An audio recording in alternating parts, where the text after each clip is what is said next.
آقای گلم امروز اومدیم با آموزش یه شیرینی خیلی خوشمزه. شیرینی نخودچی. برای درست کردنش نیاز داریم به پودر هل، پودر دارچین، آرد نخودچی، روغن جامد، پودر قند، کره و شکلات تخته‌ای. نیاز داریم به یه قالب ستاره‌ای. آره، حالا از هر قالبی هم که دوست دارید میتونید استفاده کنید، حتما نباید ستاره‌ای باشه. شکلات تخته‌ای رو میریزیم داخل یه ظرف، میذاریم رو بخار کتری، میذاریم که آب بشه. بله.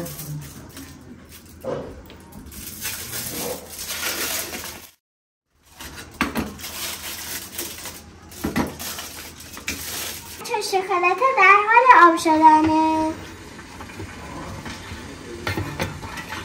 بله دیگه کاملا آب شدن شکلاتامون.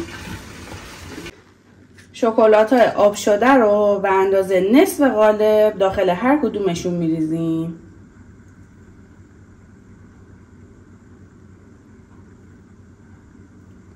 خیلی با آرامش انجام میدیم که شکلات ها نریزه.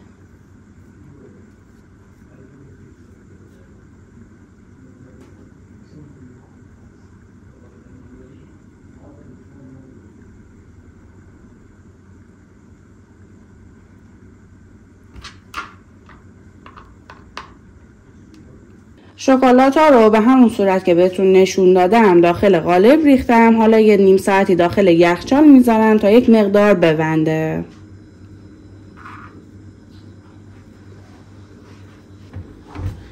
حدوداً 100 گرم آرد نخودچی رو داخل مایتابه میریزیم و 20 دقیقه قشنگ تفتش میدیم.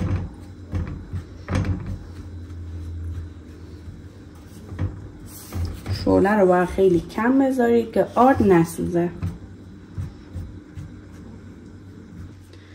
خب بچه ها 20 دقیقه تفت دادیم.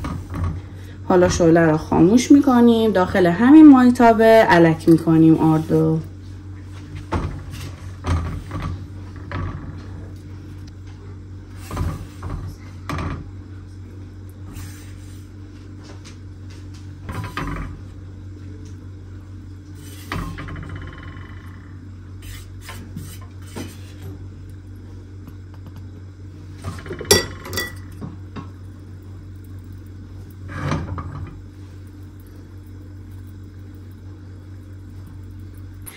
خب بعد اینکه الک کردیم حدوداً 40 گرم بهش کره و یک قاشق غذاخوری روغن جامد اضافه میکنیم.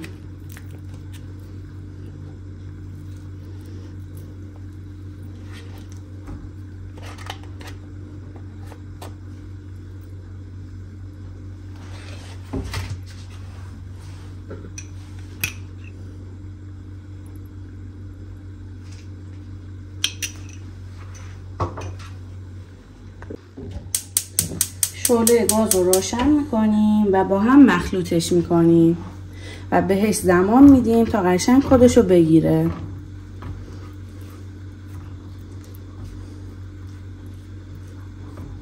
به این حالت که رسید یک مقدار خودشو گرفت، پودر هل و پودر دارچین و پودر قند رو بهش اضافه میکنیم.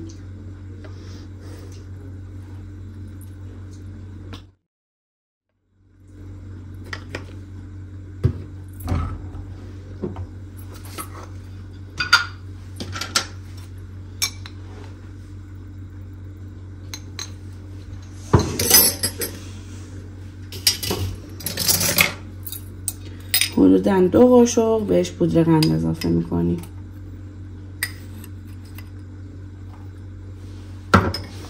و حالا خوب مخلوطش میکنیم.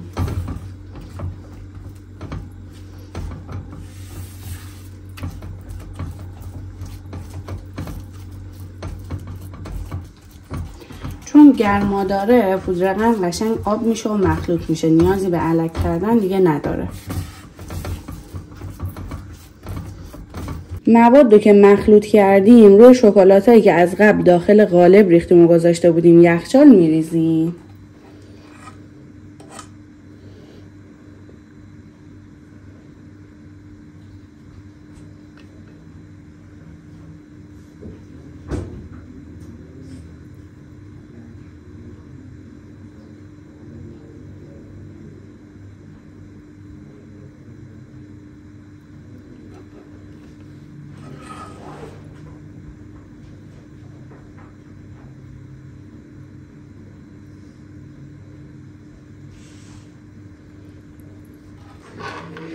خب مواد که داخل قالب ریختیم یه چند ساعتی داخل یخچال میذاریم تا قشنگ آماده بشه. خب شیرینیامون آماده است. حالا از قالب جداشون میکنیم.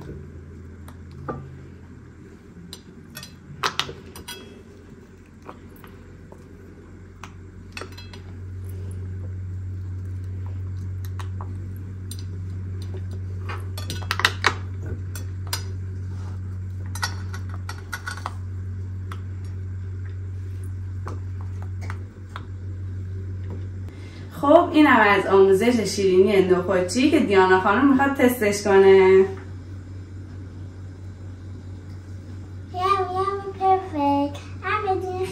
نوش جونت عزیزم.